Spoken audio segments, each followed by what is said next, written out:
Salut à tous et bienvenue dans l'antre du lutin. Alors j'ai un gros problème les amis, oui, Elder Scrolls, je suis un fan, Chip Theory Game, je n'en ai pas, et ça m'a toujours paru un petit peu cher pour ce que c'était. Alors oui, d'un côté, c'est subjectif, mais il y a énormément de matériel. Chip Theory Games a toujours été présenté comme des jeux de qualité avec un matériel époustouflant. De l'autre côté, Elder Scrolls, moi je suis un gros fan avec Skyrim, avec Morrowind, avec Elder Scrolls Online. J'y ai passé des heures, et notamment Elder Scrolls Online. Le jeu qui nous est présenté là est basé sur Elder Scrolls Online. Donc, on va voir un petit peu tout ça. Ça reste mon avis, c'est subjectif. Ne vous faites pas avoir, je vous rappelle, par des influenceurs sur YouTube qui sont fous, qui de toute façon achètent le jeu parce que c'est de toute façon Chip Theory Game. Non, il faut regarder derrière ce qui nous est présenté. Donc je vais essayer de faire quelque chose d'assez général, vous présenter l'offre actuelle au moment où je vous fais cette vidéo. J'ai attendu un petit peu pour voir un petit peu les stretch goals parce que comme à leur habitude, Chip Theory Game, la boîte est un peu vide et est remplie au fur et à mesure. Il n'y a pas de vrai stretch goal avec d'exclusivité GameFound. Donc, on regarde un petit peu l'offre. On reparle du prix également. On en reparlera à la fin. Mais on regarde aussi les mécaniques du jeu pour se faire un avis et voir si à la fin, je vais prendre le jeu. Allez, on en discute.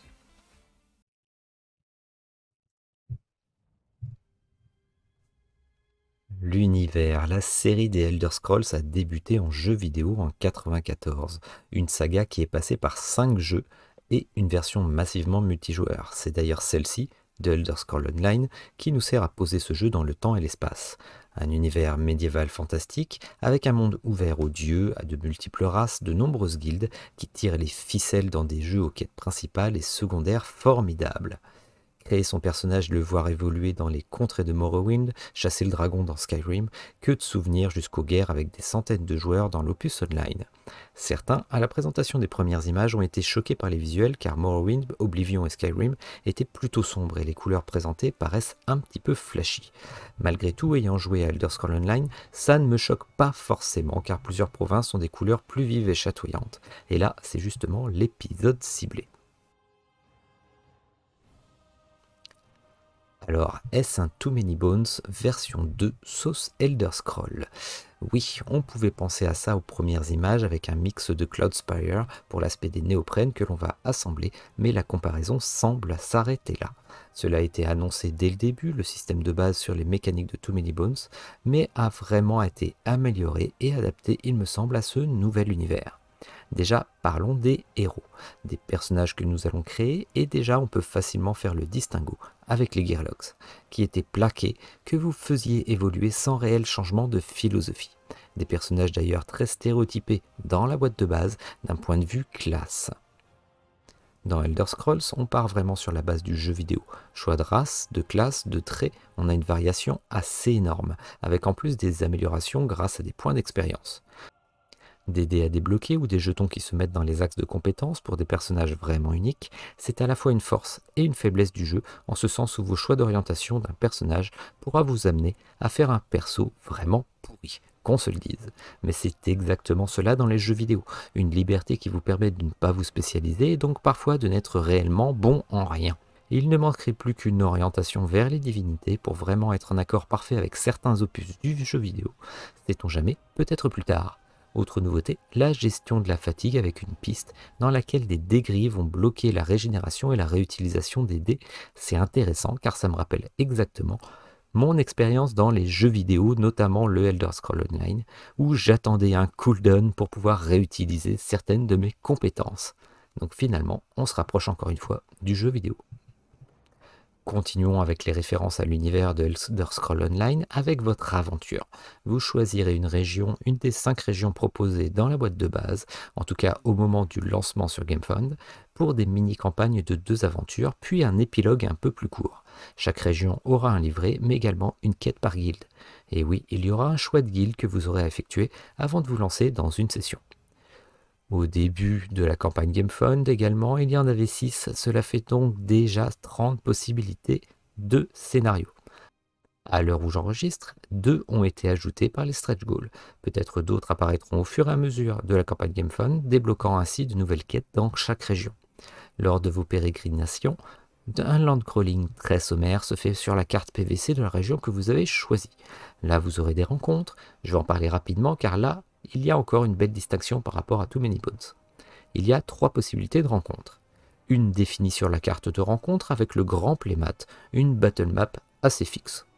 La seconde sera l'ajout, au fur et à mesure, de petits morceaux à la surface, suivant des pioches de cartes, vous faisant ajouter des petits néoprènes. Je trouve ce mode super cool personnellement, car ça va être aléatoire, ça va amener de la rejouabilité encore. Le troisième système, apparemment, est un mélange entre les deux, comme un donjon unique. Il y en aurait un dans chaque région.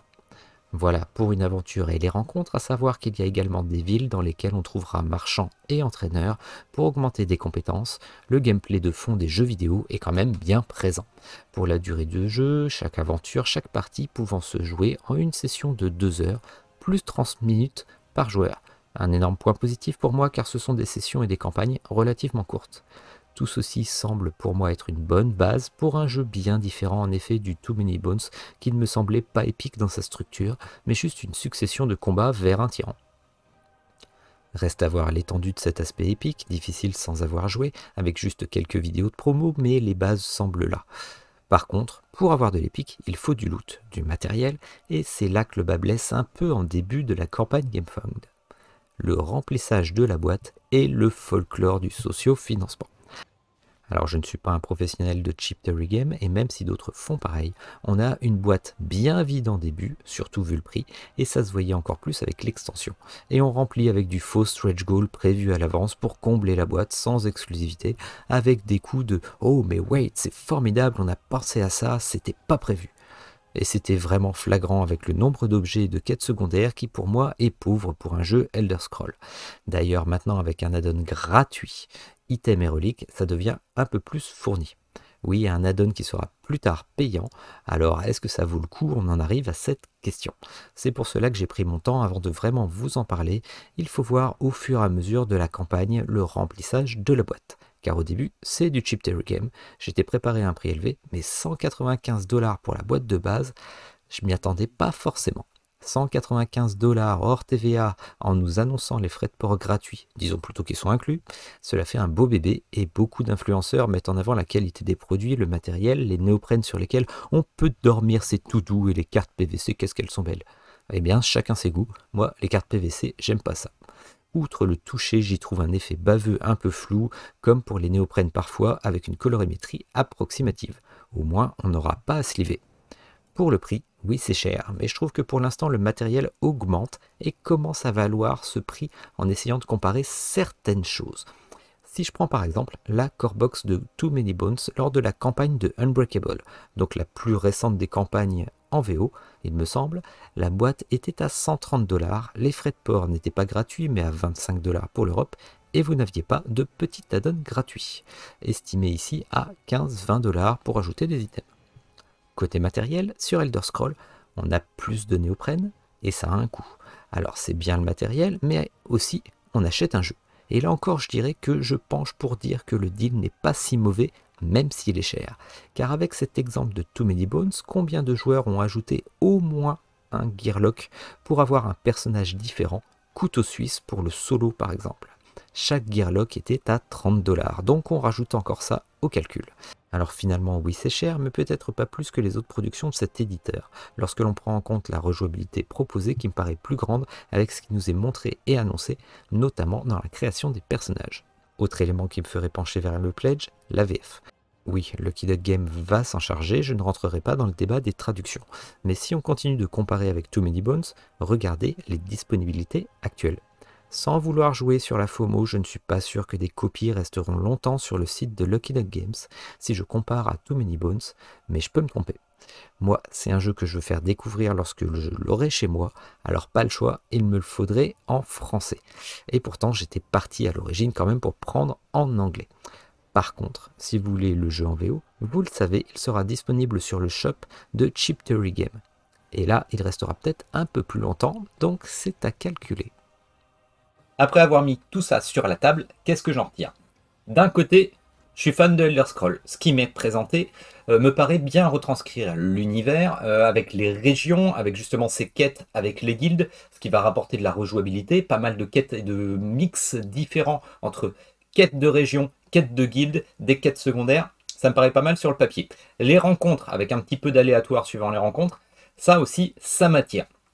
Les personnages, la construction des personnages, ça peut être très intéressant. Tout ça, ça constitue une grosse rejouabilité, j'ai l'impression. Après, c'est sur le papier, tant qu'on n'a pas testé, on ne peut pas savoir.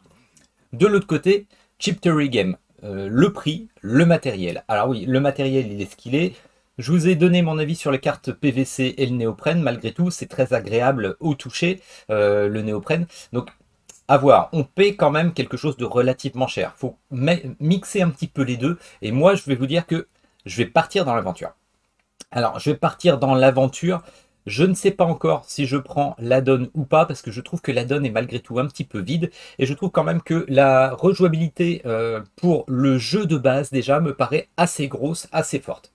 J'ai toujours le doute de est-ce que je back parce que je veux la VF. Et oui, c'est un jeu que j'espère jouer un peu plus tard avec mon fils ou avec des amis qui ne sont pas suffisamment bons en anglais, justement. Je ne vais pas m'amuser à faire la traduction, ou même j'ai un ami qui parle beaucoup mieux anglais que moi. Si parfois j'ai des doutes, on va pas se faire la traduction l'un d'autre en se posant des questions. On n'a pas un niveau assez élevé. Donc, je vais partir sur la VF. C'est un petit peu un regret de ma part, mais je vais partir là-dessus. Et la VF est beaucoup plus justifiée, je trouve, pour ce pledge. Pourquoi? Parce que la version originale, on la trouvera sur la boutique. Sur la boutique officielle de Chip Theory Game. Il n'y a pas de souci.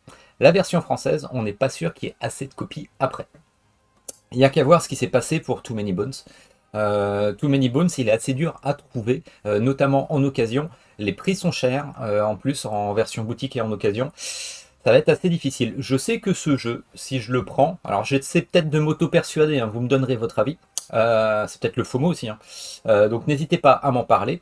Ça va peut-être me faire reculer. Mais j'ai l'impression que cette version française, elle sera peut-être dure à trouver. Et que même si je la prends maintenant, de toute façon, je vais réussir à la revendre après. Voilà. Si ça ne me plaît pas, j'arriverai à revendre, il n'y aura pas de souci.